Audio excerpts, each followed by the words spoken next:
வணக்கம் மக்களே, நாம இந்த ஆரோக்கியமான பதிவில் பீட்ரூட் ஜூஸில் நிறைந்திருக்கக்கூடிய மருத்துவ நன்மைகளை பற்றி நம்ம விளக்கமாக பார்க்க போகிறோம். பீட்ரூட்டை மற்ற சமயங்களில் சாப்பிடுவதை விடவும் குளிர்காலத்தில் சாப்பிட்றது ஆரோக்கியம் அப்படின்லாம் பல தகவல்களை சொல்லுவாங்க. ஆனால் பீட்ரூட் ஜூஸையும் பீட்ரூட்டையும் நம்ம எப்போ நம்மளாம் எடுத்துக்கலாம், எந்த காலத்தில் எடுத்துக்கொள்ளும் போதும் அதில் இருக்கக்கூடிய முழுமையான ஊட்டச்சத்துக்கள் நமக்கு கிடைக்கப்பெறும், நாமளும் நலமாக இருக்கலாம்.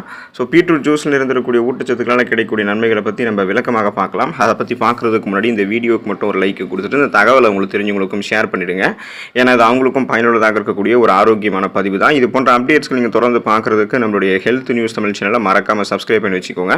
பக்கத்தில் இருக்கக்கூடிய பெல் பட்டனையும் கிளிக் பண்ணி ஆல் அப்படின்ற ஆப்ஷனையும் செட் பண்ணி வச்சுக்கிட்டீங்க அப்படின்னா நான் போடக்கூடிய எல்லா அப்டேட்ஸும் உங்களுக்கு நோட்டிஃபிகேஷன் அடிக்கடி சேரும்.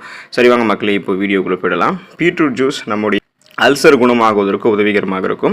காரசாரமான உணவுகள் அதிகமாக எடுத்துக்கொண்டாலோ அல்லது முறையான வாழ்க்கை முறையை பின்பற்றாமல் இருப்பவர்களுக்கெல்லாம் அல்சர் ஏற்படக்கூடிய வாய்ப்புகள் அதிகம். அப்படி அல்சரால் அவதிப்படுபவர்கள் பீட்ரூட்டை தங்களுடைய உணவுகளில் அதிகமாக எடுத்துக்கொள்ளலாம். தொடர்ந்து நீங்கள் பீட்ரூட் சாப்பிடணும் அப்படின்றது கூட அவசியம் கிடையாது. வாரத்தில் 2 அல்லது 3 நாட்கள் பீட்ரூட்டை சமைத்து சாப்பிடலாம்.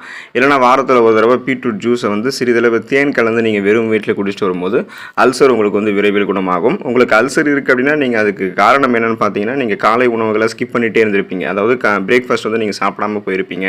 பசி எடுக்கக்கூடிய நேரத்தில் உணவுகளை சாப்பிடாம இருந்திருப்பீங்க. காரசாரமான உணவுகளை அதிகமாக எடுத்திருப்பீங்க. இதனால தான் உங்களுக்கு அந்த குடல் புண்ணம் சொல்லக்கூடிய அந்த அல்சர் பிரச்சனை ஏற்படுது. ஸோ அல்சர் கியூர் ஆகிற வரைக்குமாவது நீங்கள் காலை உணவை ஸ்கிப் பண்ணாமல் சாப்பிட்டுட்டே இருக்கணும். பசி எடுக்கும்போது நீங்கள் உங்களுடைய உணவுகளை எடுத்துக்கணும். அதே போல் நீங்கள் விரைவில் சரியாகணும் அப்படின்னா நீங்கள் அந்த காரசாரமான உணவுகள்லாம் சாப்பிட்றது கொஞ்ச நாளைக்கு நிறுத்திடணும். அதுக்கப்புறம் கூட நீங்கள் அளவாக சாப்பிட்றது தான் நல்லது. ஏன்னா காரசாரமான உணவுகள் எப்போதுமே குடலுக்கு தீங்கு விளைவிக்கக்கூடியது தான். ஸோ அந்த அல்சர் பிரச்சனை விடுபடுவதற்கு பீட்ரூட் ஜூஸ் உங்களுக்கு உதவிகரமாக இருக்கும். பீட்ரூட்டும் உதவிகரமாக இருக்கும். நம்முடைய உடலை நச்சு நீக்கம் செய்யக்கூடியது, அதாவது டீடாக்ஸ் செய்யக்கூடியது. நாம் எடுத்துக்கொள்ளக்கூடிய சிறுநீரகம், பித்தப்பை, கல்லீரல் போன்ற உடலினுடைய உள்ளுறுப்புகள் இருக்கக்கூடிய நச்சுக்களை நீக்குவதற்கும் உடலில் இருக்கக்கூடிய கழிவுகளை வெளியேற்றி சுத்தப்படுத்துவதற்கும் பீட்ரூட் ஜூஸ் மிகச்சிறந்த தீர்வாக இருக்கும். மாசத்துல 4 தடவை, அதாவது வாரத்தில் ஒரு தடவை நீங்கள் பீட்ரூட் ஜூஸ் எடுத்துக்கொள்ளும் போதே உங்களுடைய உடல் உறுப்புகள் சுத்தமடைய ஆரம்பிக்கும். பீட்ரூட்டை அடிக்கடி உங்களுடைய உணவுகளை நீங்கள் சேர்த்துக்கிட்டீங்கன்னா ரத்தம் சுத்திகரிக்கப்படும். ரத்தத்தில் இருக்கக்கூடிய கிருமிகள் உங்களுக்கு நீக்கப்படும்.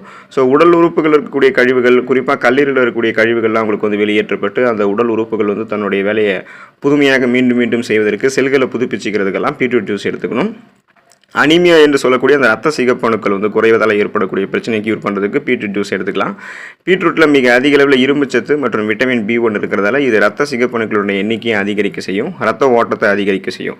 பீட்ரூட் ஜூஸில் சிறிதளவு எலுமிச்சை ஜூஸ் கலந்து குடிக்கும்போது அதோடைய டேஸ்ட்டும் இன்க்ரீஸ் ஆகும். ஸோ பச்சையாக நீங்கள் பீட்ரூட்டை சின்ன சின்ன பீஸ் மாதிரி நறுக்கி அதில் எலுமிச்சை ஜூஸ் தொட்டும் சாப்பிடலாம். ஸோ நீங்கள் எப்படி அதை எடுத்துக்கொண்டாலுமே உங்களுக்கு என்ன பண்ண முடியும்னா, உங்களுக்கு அந்த மாதிரி பீட்ரூட் ஜூஸ் நீங்கள் எடுத்துக்கொள்ளும் போது உங்களுக்கு அது ஆரோக்கியம் தான். உங்களுடைய ரத்தத்தில் ரத்த சிகப்பணுக்கள் அதிகரிக்கப்படும். அதோட லெவல் கரெக்டாக இருக்கும்போது ரத்த புரதமான ஹீமோகுளோபின் ரத்த சிகப்பணுக்கள் இருந்து கொண்டு நம்மளுடைய உடல் உறுப்புகள் அனைத்து பாங்களுக்கும் ஆக்சிஜனை கடத்தி செல்லும் போது நம்ம ரெஃப்ரெஷ்மெண்ட்டாக, புத்துணர்ச்சியாக, சுறுசுறுப்பாக இருப்போம். ஸோ அந்த மாதிரி நம்ம எதுவும் நமக்கு அனிமியாவுக்கான அறிகுறிகளான மயக்கம், உடல் சோர்வு, தலைவலி, உடல் பலவீனம், இந்த மாதிரி குமட்டல், வாந்தி உணர்வுலாம் எதுவும் இல்லாமல் நலமோடு இருக்கிறதுக்கு, ரத்தம் தொடர்பான பிரச்சனைகள் விடுபடுவதற்கு நம்ம பீட்ரூட் ஜூஸ் எடுத்துக்கலாம். தீக்காயம் சரியாகுவதற்கு ஒரு முதலுதவி போல் நம்ம எடுத்துக்கொள்ளக்கூடிய பீட்ரூட் ஜூஸை பயன்படுத்தலாம். சருமத்தில் ஏற்படக்கூடிய ஏதாவது உங்களுக்கு காயங்கள் ஏதாவது ஏற்படுச்சோம்னா அந்த சருமத்தில் புண், கொப்புளங்கள் இதெல்லாமே உண்டாகும். அதிக எரிச்சலும் வலியும் உண்டாகும். இன்ஃபெக்ஷன்ஸ் உடனே பரவ ஆரம்பிக்கும். அப்படி ஏற்படக்கூடிய தீக்காயங்கள்லாம் கொப்புளங்களாக மாறாமல் இருக்கிறதுக்கும், காயங்கள் எரிச்சல்களை ஏற்படுத்தாமல் இருக்கிறதுக்கும் முதலுதவியாக பீட்ரூட் ஜூஸை பயன்படுத்தலாம். தீக்காயப்பட்ட இடங்களில் பீட்ரூட் ஜூஸ் தடவி வரும்போது அது காயம்பட்ட இடங்களில் இருக்கக்கூடிய கொப்புளங்களை பார்த்தோம்னா மீண்டும் மீண்டும் ஏற்படாமல் செய்யும். இன்ஃபெக்ஷன்ஸ் பரவாமல் தடுக்கும். ஸோ உங்களுக்கு அந்த எரியக்கூடிய அந்த உணர்ச்சியை கட்டுப்படுத்தும். அதுக்கப்புறம் நம்ம மெடிக்கல் போயிட்டு, அதாவது மருத்துவமனைக்கு போயிட்டு அந்த சிகிச்சையை நம்ம மேற்கொள்ளிக்கலாம். அலர்ச்சி எதிர்ப்பு பண்புகள் கொண்டது beetroot juice. So anti inflammatory properties beetroot ஜூஸில் இருக்குது. அதனால் நாள்பட்ட நோய்களினுடைய தீவிர தன்மையை நம்ம எதிர்த்து போராட முடியும் பீட்ரூட் ஜூஸ் எடுத்துக்கிட்டோம் அப்படின்னா. ஸோ பீட்ரூட்டில் பீட்டாலின் என்னும் அலர்ச்சி எதிர்ப்பு பண்புகள் அதிக அளவில் இருந்திருக்கிறதால நாள்பட்ட அலர்ச்சி போன்றவற்றை தீர்க்கக்கூடியது பீட்ரூட் ஜூஸ். குறிப்பாக சிறுநீரகத்தில் உண்டாகக்கூடிய அலர்ச்சியை போக்குவதற்கு பீட்ரூட் ஜூஸ் ஹெல்ப் பண்ணும்.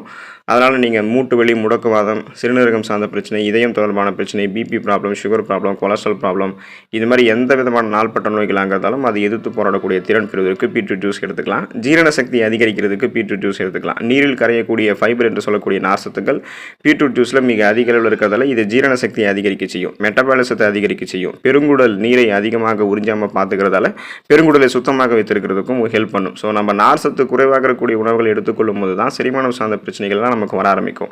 இப்போ நீங்கள் பீட்ரூட் ஜூஸ் எடுத்துக்கிட்டிங்கன்னா அதில் நார்சத்தோடு சேர்த்து நீர் சத்தும் இருக்கிறதால அது உங்களுக்கு உங்களுடைய உணவுகளை நீங்கள் சேர்க்கும்போது சீரற்ற குடல் இயக்கம், கடுமையான மலச்சிக்கல், வயிற்று வலி, வயிற்று மந்தம், வாயு பிரச்சனை, வயிற்றுப்பொருமல், வயிற்றுப்போக்கு போன்ற எந்த விதமான செரிமானம் சார்ந்த பிரச்சனைகளுமே இல்லாமல் உங்களுடைய செரிமான மண்டலம் தன்னுடைய வேலையை மிக சிறப்பாக செய்கிறதுக்கு பீட்ரூட் ஜூஸ் உதவிகரமாக இருக்கும்.